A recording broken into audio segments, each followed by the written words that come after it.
This conference will now be recorded. Today's topic is about testis and the pathologies affecting testis. One of the most common presenting cases of testis to the surgical OP is a hydrocele. Hydrocele is nothing but accumulation of fluid between the layers of testis. Accumulation of fluid between the layers of testis.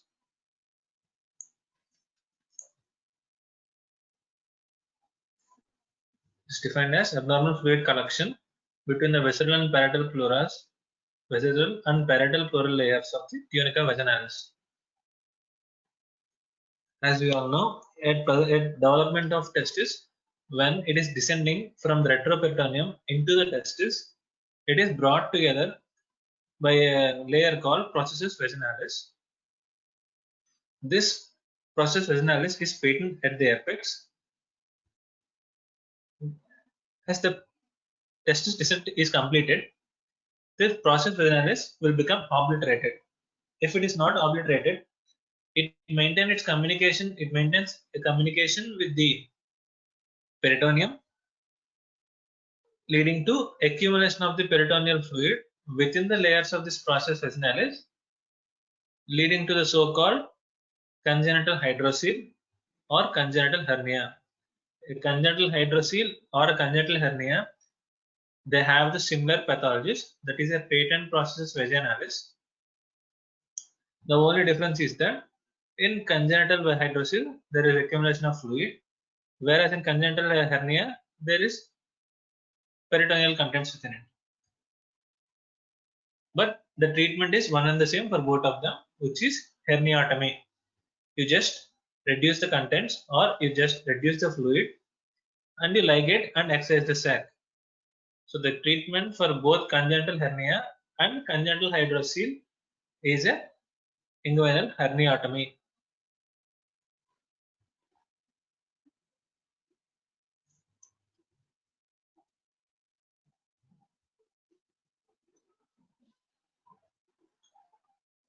This testis is usually in the retroperitoneum when the child is in the womb of mother. By the age of 3 months of intrauterine life, the testis starts to descend. At the base of testis, there is something called gubernaculum, which directs the route of descent, of testis. Along with it, the testis brings along with the layer of peritoneum, which is the processus vaginalis. If there is any abnormality in this descent, it can either lead to an undescended testis or an ectopic testis. It will lead either to an undescended testis, that is, the testis is not descended into the scrotum and it lies in the path of descent. The most common site is the superficial inguinal pouch. And the ectopic testis is that at the end of descent, there is the testis is attached by 5 tails. These tails are distally attached to either the pubic bone or the superficial pouch or the thigh, whichever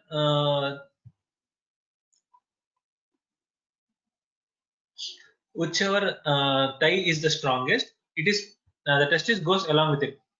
If the pubic attachment is strong, the testis will go to the pubis. If the thigh attachment is strong, it goes to the thigh. If the scrotal attachment is strong, it goes to the scrotum. So any abnormality after crossing the inguinal canal leads to ectopic position of the testis. This is how a testis descends. You can see the vaginal process. You can see the processus vaginalis, and at the root you can see the gubernaculum. There is the gubernaculum. By 9 months of age, almost all the testes have reached the root of scrotum. or base of scrotum, the incidence is around 3% at birth, while it decreases to less than 1% at 1 year. By 1 year, if the testis has not descended, it is rare for the testis to descend anymore. You need to go for an inguinal archaeopexy. You should go for a archaeopexy.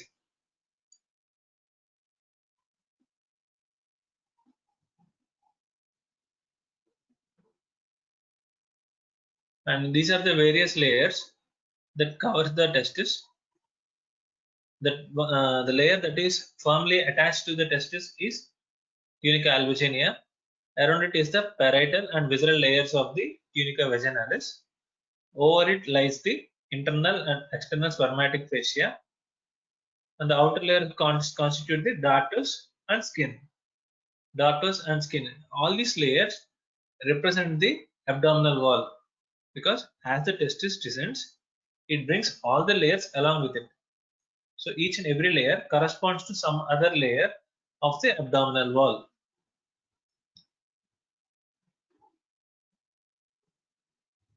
So this is important. These are the various layers of scrotum. From outside to inside, it is the skin, dartos, external spermatic fascia, cremastic fascia, internal spermatic fascia, tunica vaginalis, the parietal and visceral layer.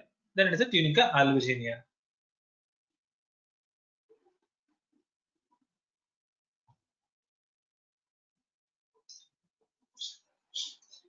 Posterior to the testis lies the epididymis. This is one of the important differential diagnosis for a testicular swelling. You have to know for any. You have to look for any other swellings of the epididymal swellings, like the epididymal cyst.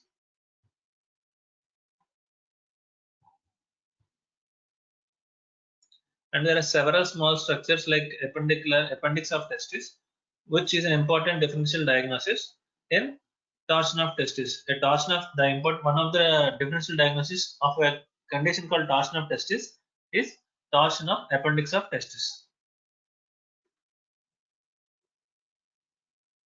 The epididymis occupies the posterior and lateral part of the testis.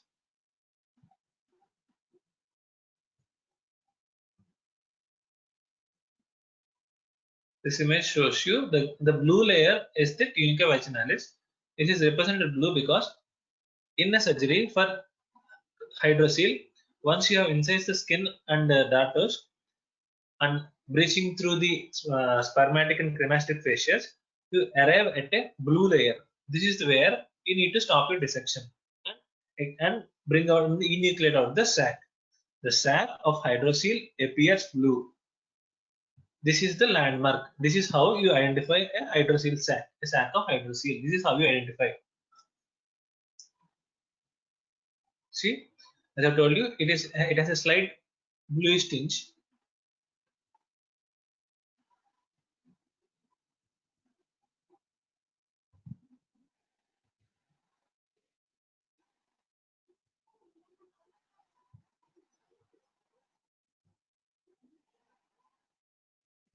Coming to the lymphatic drainage, the scrotum drains to the inguinal region, whereas the testis drains to the para-aortic nodes.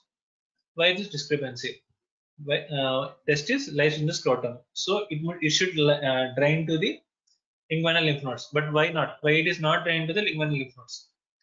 As testis, the origin of testis is in the retroperitoneum, the lymphatic drainage will be to the para-aortic nodes. That's why it doesn't drain to the inguinal lymph nodes. If inguinal lymph nodes are present in a case with testicular swelling, then you should consider that the testicular swelling or it is a testicular carcinoma and it has invaded the scrotum. If inguinal lymph nodes are palpable in a case of testicular enlargement, then it is a classical case of carcinoma of testis which has invaded into the scrotum. Until then, otherwise, the testis never drains to inguinal lymph nodes. The chief lymph node for testicular drainage is para-aortic nodes because it arises from the retroperitoneum.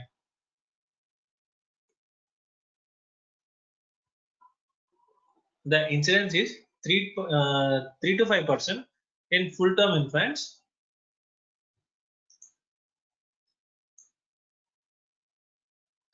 and 44 to 55% in the premature and low birth weight children. And the various risk factors being, one is congenital, and it is either acquired hydrocele or a primary hydrocele. A primary hydrocele is a congenital hydrocele for which the cause is not known. Whereas acquired or secondary hydrocele will be due to a scrotal injury or an infection. Infections like epididyma orchitis, which are usually sexually transmitted diseases. Then it can be a filarial lymph node. A filarial infection can cause something called chylocele and tumors. A tumor hydrocele in a tumor is very small. I mean, the testis will be large, but the fluid content will be very less.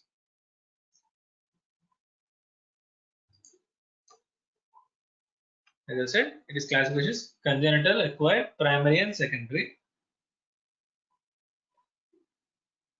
Another is non-communicating hydrocele, a communicating hydrocele. A communicating hydrocele is usually a congenital hydrocele where the sac communicates with the peritoneal cavity.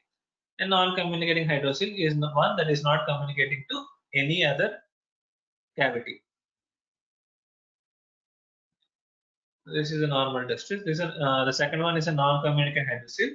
It is just confined to the testis. The third is a congenital or communicating hydrocele, where you can see the fluid is draining from the peritoneum into the testis. The other one is hydrocele of cord.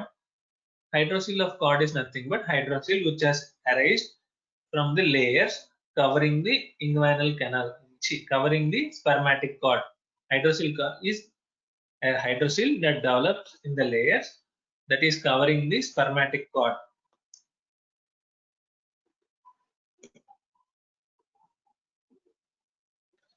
This congenital hydrocele. This is an image from your DAS, surgical DAS. The second is infantile hydrocele. In this, the vaginalis is distended up to the internal ring. You can palpate the swelling up to the internal ring. This is one condition. The characteristic feature in clinical examination of a hydrocele of testis is getting above the swelling. The only condition of hydrocele where you can't get above the swelling is infantile hydrocele. In infantile hydrocele, you can't get above the swelling. You have to remember it. Usually, a testicular swelling where you can't get above the swelling is a hernia, and the other condition is infantile hydrocele. For all the other hydroceles, you can get above the swelling.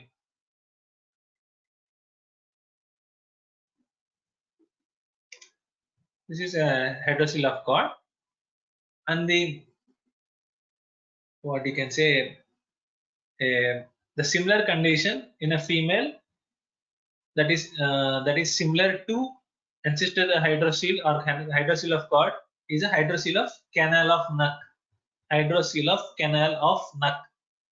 It arises around the round ligament. It arises from the round ligament in females. Hydrocele of canal of Nuck is a condition in females which is similar to ancestral hydrocele of cord, and it occurs around the round ligament. This is hydrocele and bisac. This is nothing but a simple hydrocele, but it has extended along the. It is extended beyond the inguinal ligament. As an inguinal ligament is a tight structure, it gives you a visual impression that there are two sacs, but in fact it is a single sac which is constricted by the tightness of inguinal ligament.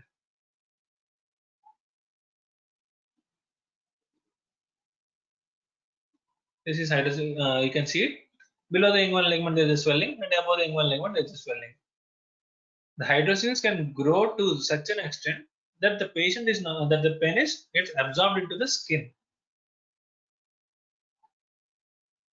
And this is what I have told you. This is the hydrocele of canal of Nuck.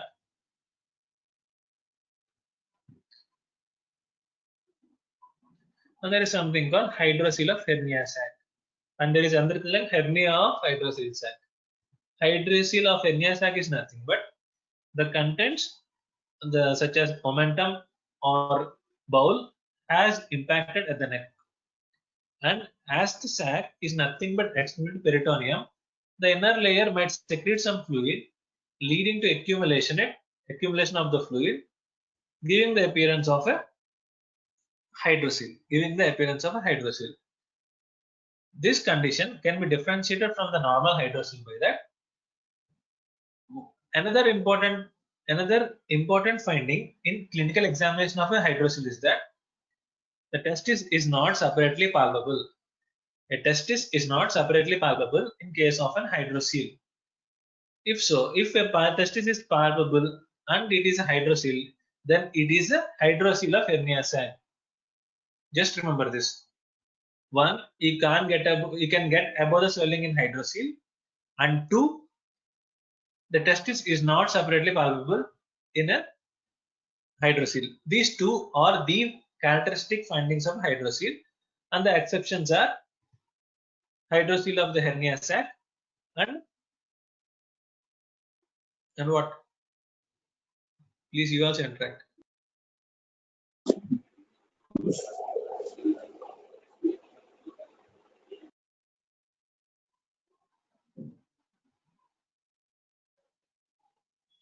Respond on Oracle.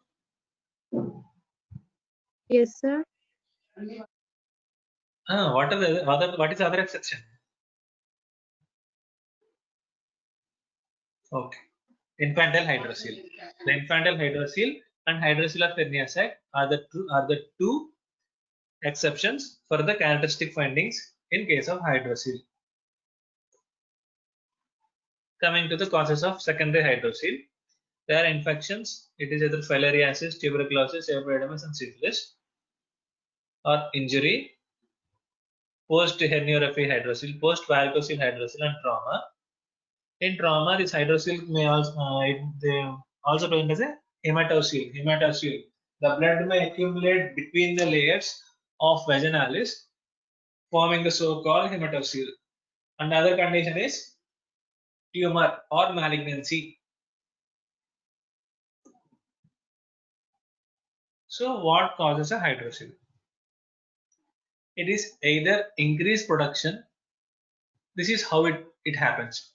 A parietal layer anywhere, parietal layer of parietal peritoneum or parietal pleura or parietal layer of tunica vaginalis, the function is secretion of fluid. And ventral layer of any of these three sides is absorption of the fluid. If this doesn't happen, if either of these if pathology occurs in either of these two, that is, if there is excess production from parietal layer or decreased absorption by the ventral layer, it leads to accumulation of the fluid, forming the hydrocele. So there must be either excess production or decreased absorption.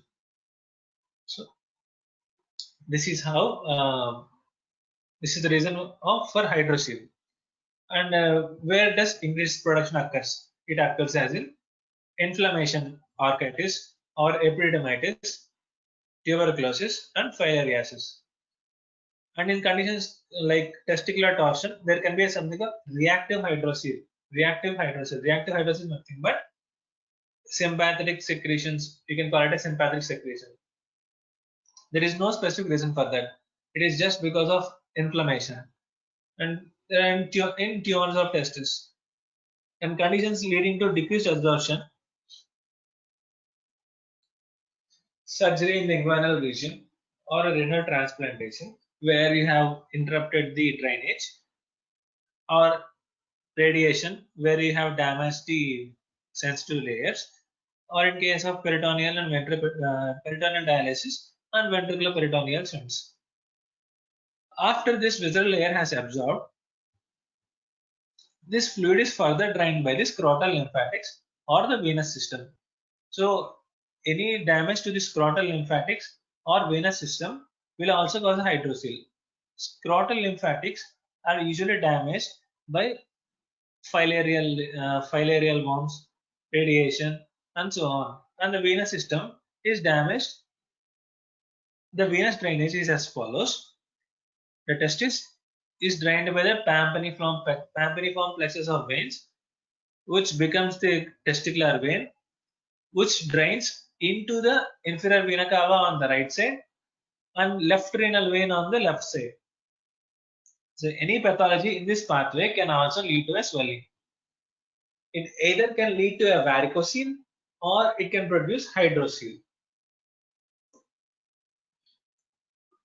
So this pathway explains the pathology of testis.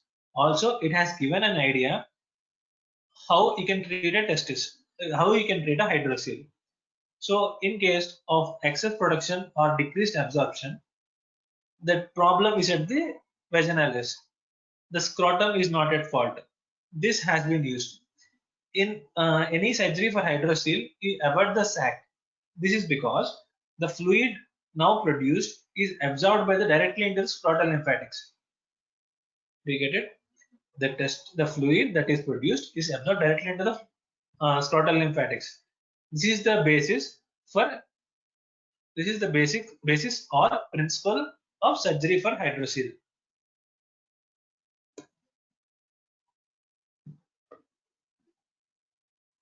Coming to filarial hydrocele, this is common in tropical regions like in our country.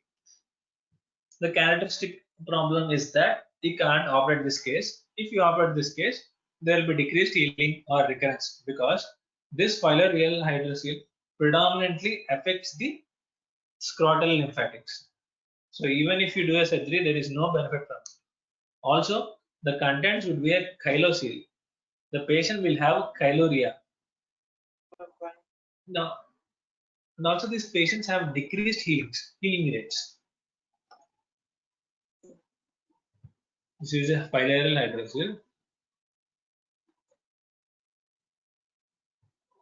Coming to the signs and symptoms, usually this is an asymptomatic condition if it is small. As the size gradually increases, the patient will have a dragging type of pain. He will experience dragging type of pain and he will experience difficulty in micturition because as the scrotal skin enlarges, it will absorb the penis into itself. The skin gets absorbed into the scrotal enlargement. And also will have a discomfort radiating along the inguinal area to the mid portion of the back. In case of the congenital hydrocele, he may complain in this way. The swelling gradually increases from day till the evening and decreases when he lies down. This is because there is a patent communication and you can make a diagnosis of congenital hydrocele right away. Usually, a hydrocele doesn't drain. So, if it drains, it is a congenital hydrocele, or else it is a routine hydrocele. If there are any features of fever, chills, nausea, and vomiting, it implies infection of the hydrocele. Coming to the complications of the hydrocele, the various complications are infection, pyocele, hematocele, clotted hematocele. Infection is because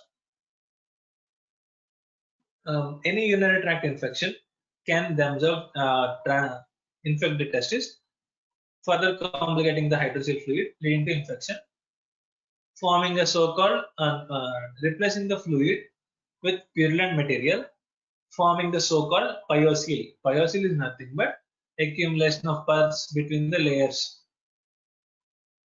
And one can simply ask that why do you want to do such cumbersome surgeries to cure hydrocele? Why not aspirate it? Why shouldn't I aspirate a hydrocele? What's the problem in aspirating a hydrocele? Anyone? Why should you not aspirate a hydrocele? If you see a thyroid cyst or if you see a breast cyst, the treatment is right away simple. You can just aspirate it. Why not aspirate a hydrocele? Why don't you want a why do you want not to aspirate a hydrocele? Why should you aspirate? Because if it's congenital, then the peritoneal fluids, like the peritoneum also comes, or peritoneal fluids, sir. Okay, if it is not a congenital hydrocele, it is just a plain hydrocele. Why should you aspirate? If we aspirate also, it will form a recursive. Then why can't you inject sclerotic agents into it? There is something of sclerosing agents for varicose veins. Why not inject such Yes. sclerosing agents into the hydrocele? Because here the mucosa produces, sir. No, it is not the mucosa. The problem is that the fluid is rich in fibrin. The fluid of hydrocele is rich in fibrin. What is the problem with fibrin? Fibrin is an important structure. It is an important element in the pathway of clotting of blood. If even one drop of blood is injected or enters the hydrocele sac, it initiates clotting, complicating the hydrocele. The hydrocele becomes either a hematocele or it becomes a clotted hematocele. This is the main reason why you don't aspirate a hydrocele. One is it either gets infected or it leads to activation of clotting, forming a hematocele or a clotted hematocele. This is why you don't aspirate, not because of the production. Just because it is producing in excess, it doesn't stop you from aspirating it. The main reason why you don't aspirate is one is in a perineal region which causes infection, and two, the fluid contains fibrin which activates clotting. And if you identify any calcification of the sac, it is usually either a chronic hydrocele or it is a testicular tumor. A calcification of sac must guide you towards two diagnoses. It is either a chronic hydrocele or a testicular tumor. And one of the other complications is infertility. Infertility is not because of hydrocele. Infertility is an associated condition with hydrocele if the cause is a varicocele, or if the cause is a trauma. Then there is atrophy of testis. Chronic enlargement may compress on the blood vessels, leading to atrophy of testis. And there is herniation of hydrocele sac. It is a very rare condition. Another is rupture. Rupture is also very rare. Physical assessment. The surface of the swelling is smooth, cystic, and it's completely surrounded testis, and thus testis is not separately palpable. You can get above the swelling. Cough impulse is negative. There is no visible peristalsis, and it is translucent. It is transilluminant because the hydrocele is with clear fluid. It is transilluminant. See, it is transillumination positive.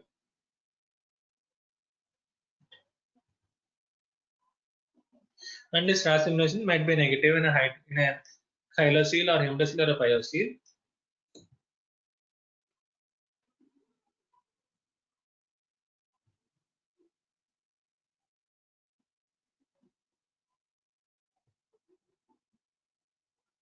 These are the differences between primary and secondary hydroceles. A primary testis is not palpable, tense and fluctuant, transilluminant, and you can get above the swelling. Whereas secondary testis may not be palpable, soft and fluctuant, may be tense, transilluminant, and you can get above the swelling.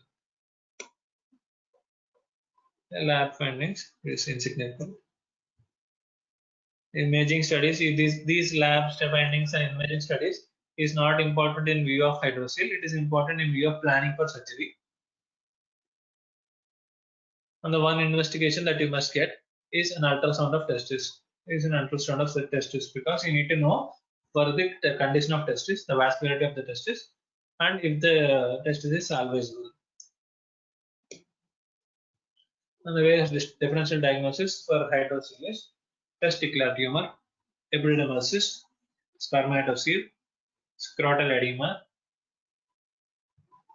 Scrotal edema is a condition where there is scrotal enlargement with normal testis in cases like renal failure, renal failure, cirrhosis, where hypoproteinemia or decreased fluid filtration leads to accumulation of fluid in various skin layers.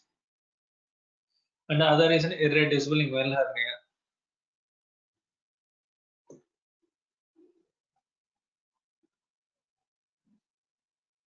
In children, the treatment, as I told you, is a herniatomy. A herniatomy is a surgery where you just separate the sac, reduce the contents, and ligate and excise the sac.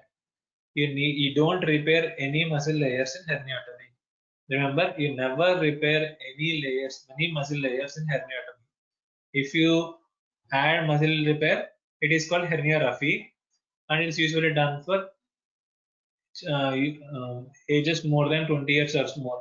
Because if you do it before the age of 20 years, where the development is maximum, it leads to aberrations leading to future hernia formations. So for children, it is better to go for a herniatomy.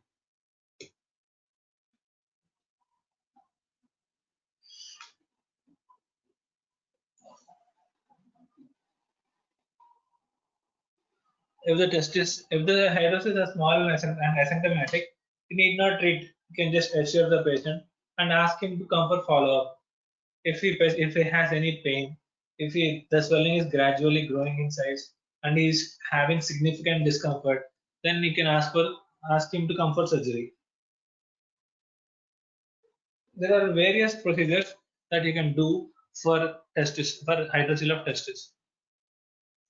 For small to medium hydrocele, there is something called Lord's plication. First, in any surgery for hydrocele, the incision will be planned in such a way that it is 1 centimeter lateral to the median raphe, because in this within the 1 centimeter there are usually no blood vessels and there is less bleeding. If you incise 1 centimeter lateral to median raphe, there is less bleeding as there are not much blood vessels in this area. Any surgery for hydrocele, this is the incision, 1 centimeter lateral to the median raphe. And in Lord's plication, which is done for small to medium hydroceles, the clinical vaginalis is reached, it is incised, fluid is let out or aspirated. And in small hydroceles, the sac is usually thin, so you need not excise it. You need not avert it. You need not excise or you need not avert it. It is called plication. Plication is nothing but కుచ్చులు చీరలో కుచ్చులు ఉన్నట్టు చీర కట్టినప్పుడు కుచ్చుల్లా చేస్తారు కదా, like that you placate, you bring the whole sheet into a accumulated sheet. Do you get it? చీర కుచ్చులు ఉన్నట్టు, చీర కుచ్చులో పంచ కుచ్చులో ఉన్నట్టు we make the sac. You make it into it is called a rough, RUFF. A huge sheet is made into a rough and it is left out. This is Lord's plication. You just placate the sac, you just obliterate the sac. So anything that comes from any fluid that comes from the testis is accumulated, is absorbed by the scrotum. And then there is Jobless operation. This is the most commonly performed surgery. Jobless is the most common surgery done for hydrocele. You incise the sac and avert it. You avert the sac and suture it behind the testis. The problem with it is the edges may bleed, leading to a hematoma. So the important thing you must check before ending the surgery is hemostasis. Hemostasis is important in surgery for hydrocele because this is the most common complication. Hematoma is the most common complication for surgery in hydrocele. If the sac is large, if the testis is very large, there will be a large sac and you can't placate it, you can't avert it. In such a condition, what you do is you excise the sac. a part of it is excised, and the rest of the sac is excised, is either ligated or sutured behind the testis. So this is hydrocoelectomy or subtotal excision, where you excise the sac because either it is large or it is very thick in case of a high filareal sac. The last three procedures are not used. Sharma and Java's technique not done. Aspiration with the injection it's not done. And congenital hydrocele are treated with a herniatomy. So this is Lord's flagellation.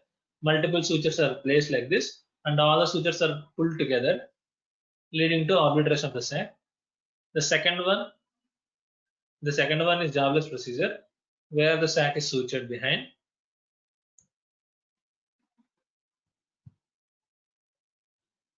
These are the various steps. You have incised it, you have averted it, and you have sutured it behind. All the sutures that you use here are absorbable sutures, except for the skin layer. All the sutures that you use here are absorbable sutures, either a vicryl or a catgut, chromic catgut. The complications of surgery are injury to vas deferens, injury to urethra. Urethra is a very rare complication. Urethra you don't much injure. Injury to the testis or epidermis because of a cautery. Reactionary hemorrhage. Reactionary hemorrhage is nothing but if you do not ligate the vessels properly, bleeding which occurs within 24 hours after surgery is reactionary hemorrhage. And the other complication, infection. There is sinus formation. If you do not obliterate the layers properly, it might lead to a sinus formation. And there is recurrence.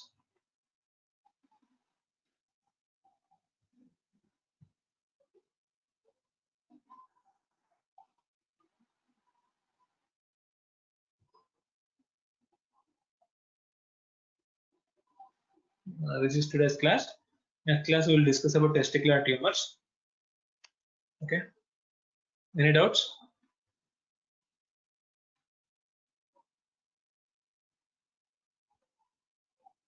Any doubts? No, sir.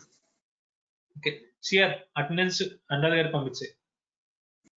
Yes, sir. Thank you. Have a nice day.